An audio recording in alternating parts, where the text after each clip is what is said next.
No Rio de Janeiro, um jovem de 20 anos e com mais de 80 anotações criminais foi preso de novo. Imagens do circuito interno mostraram Patrick Rocha Maciel colocando uma garrafa de uísque em uma sacola. Ele tenta sair sem pagar, mas é impedido por um segurança que chama a polícia. Patrick foi levado para a delegacia e preso pela sexta vez em 2 anos, desde que atingiu a maioridade penal. Ele tem passagens por porte de arma, lesão corporal e roubo. O primeiro registro de um crime dele foi aos 10 anos de idade. Vamos ao debate. Caio, a soltura de reincidentes agrava a crise de segurança pública? Bom, evidente que sim, mas em primeiro lugar, né, que bom que a polícia conseguiu prender esse criminoso inveterado em flagrante. Isso porque na imensa maioria dos casos, né, os crimes no Brasil, eles não são reportados, não são elucidados e não são processados. Segundo uma matéria especial da Folha de São Paulo, entre 2015 e 2021, só 1 em cada 3 homicídios foi esclarecido no Brasil. É isso mesmo, 65% dos assassinatos ficaram impunes, sem ter a sua autoria determinada. Outro dado aqui, agora de acordo com um estudo da FGV, repercutido pela CNN, o número real de roubos é 3 vezes maior do que o número de casos efetivamente registrados nas delegacias. Então, quando a gente leva isso em conta, as estatísticas oficiais, elas assustam ainda mais. Segundo aqui o Fórum Brasileiro de Segurança Pública, mais de 1 milhão de celulares são roubados por ano. Já o IBGE aponta que mais de 500 mil, são 560 mil veículos roubados anualmente. Portanto, quando excepcionalmente um criminoso contumaz é preso em flagrante, isso já é motivo suficiente para celebração, dada a raridade desse evento. É claro que isso não significa que o criminoso permanecerá preso, de jeito nenhum. Né? Basta verificar o caso que ensejou esse nosso debate. A gente está diante aqui de um prodígio do crime, né? Então, um jovem bandido que já coleciona mais de 80 passagens pela polícia. Então, a ficha corrida desse delinquente, como bem trouxe o Leandro, inclui delitos como porte ilegal de arma, lesão corporal, furto e roubo. Por que é importante falar isso? Roubo é um tipo penal que requer emprego de violência ou emprego de grave ameaça, portanto, um crime grave. E aqui, segundo o delegado, ouvido pela CNN, esse marginal responde por 6 roubos e já foi condenado em um dos processos. Contudo, esse ladrão serial cumpriu apenas 2 meses de prisão em regime fechado antes de ser solto mediante a adoção de medidas cautelares que, obviamente, foram descumpridas como de costume. O grande problema, pessoal, é que no Brasil, casos como esse não são a exceção, eles são a regra. E essa experiência social de insegurança e impunidade deu origem à percepção popular de que a polícia prende e a justiça solta. Só que isso é uma consequência natural das leis no país, que estão cada vez mais alinhadas com a filosofia da esquerda sobre segurança pública. E no que acredita a esquerda? Bom, essencialmente na descriminalização, na despenalização e no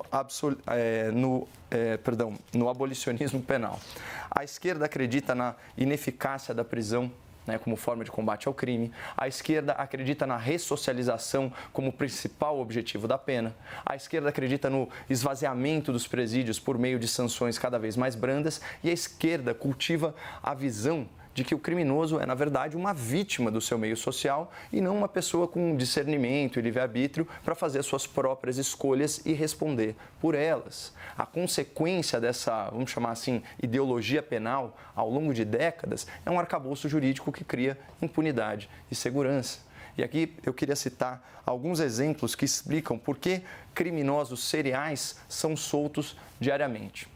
Por exemplo, um delinquente, ele pode ter cometido dezenas de crimes, como é o caso do nosso sujeito aí. Mas se ele não tivesse sido condenado por sentença transitada em julgado, ele ainda é considerado réu primário.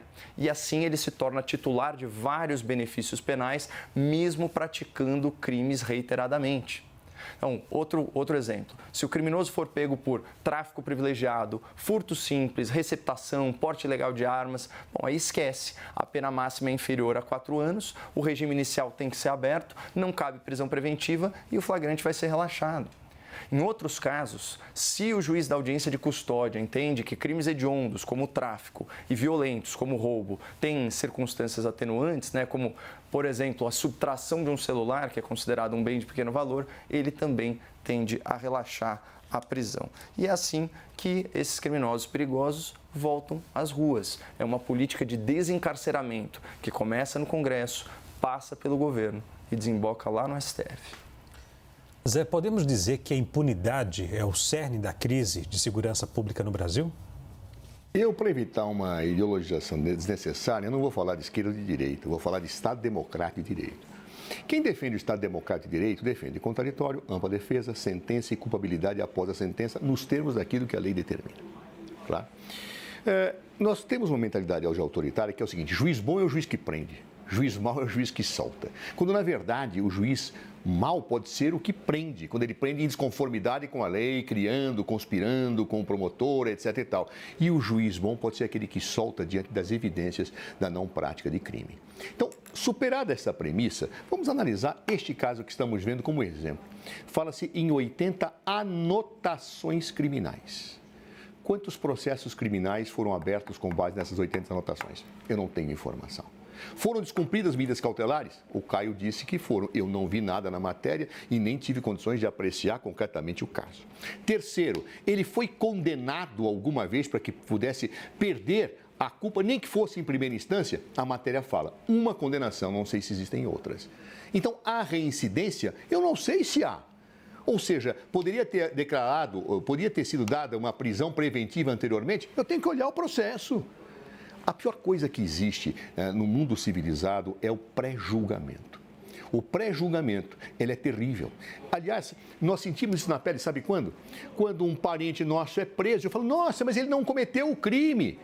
Aí nós falamos, mas e aqueles jovens negros da periferia que são pré-julgados permanentemente, que às vezes têm passagens, simplesmente porque a polícia os pega na rua e leva sem que tenha nada acontecido e fica lá, passagem na polícia. Ah, esses são cidadãos de segundo grau, de terceiro grau.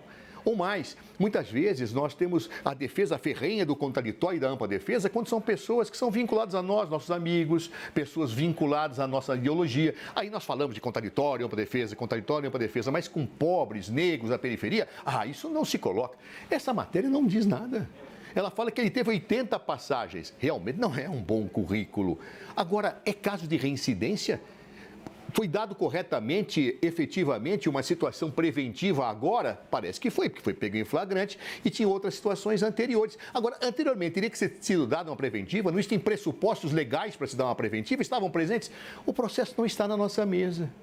Ou seja, o que me assusta é o preconceito. Eu não quero julgar ninguém por ser pobre, rico, negro, ninguém, de direita ou de esquerda, sem provas e evidências, sem contraditório e ampla defesa. Eu não posso falar que nesse caso foi soltado um reincidente. Por quê? Porque eu não sei se ele é reincidente. Fala-se de um processo criminal que eu não sei nem se foi condenação de primeira instância ou de segunda. Não temos elemento nenhum na matéria que foi dada para nós. Ou seja, se eu puder olhar os autos, aí eu vou dizer, olha, eu acho que o juiz acertou, olha, eu acho que o juiz errou. Eu não sei nem se realmente medidas cautelares foram efetivamente desrespeitadas. Por quê? Porque eu não sei se tinha medidas cautelares anteriores. Os dados que nos foram dados aqui, em relação a esse caso, é que ele tem 80 passagens na polícia. Ok, o que significa 80 passagens na polícia? Que ele cometeu 80 crimes? Não. Ele tem direito a contraditório e ampla defesa, como todos nós temos. Como você, nossa telespectadora, tem se for acusado de alguma coisa. Por que eu vou prejulgar esse coitado? Que pode não ser coitado, pode ser efetivamente alguém que delinque permanentemente. Mas por que eu vou pré-julgá-lo? Será que pobres e negros têm que ser pré-julgados pela sua condição social ou pela sua cor? Será que são só os nossos amigos, aqueles nossos afinados ideologicamente, que têm direito a isso, contraditório e ampla defesa? E aí eu cobro, falo que juízes não são parciais, etc. Porque aí a soltura é correta. Ali a prisão preventiva é indevida. E aqui ela parece que é correta. Ele foi pego, já tinha um crime anterior, talvez agora sim tenha sido colocado, mas antes já existia. Juízes erraram ou acertaram? Eu não posso falar isso. Portanto, eu falo não de esquerda ou de direita. Eu falo de Estado Democrático de Direito. No Estado Democrático de Direito não se pré-julga e se exige contraditório e ampla defesa para imputar a alguém uma culpabilidade. Senhores, nosso tempo acabou. Obrigado pelo debate de hoje. O grande debate termina aqui. Lembramos que as opiniões que foram emitidas pelos comentaristas não refletem necessariamente a posição da CNN.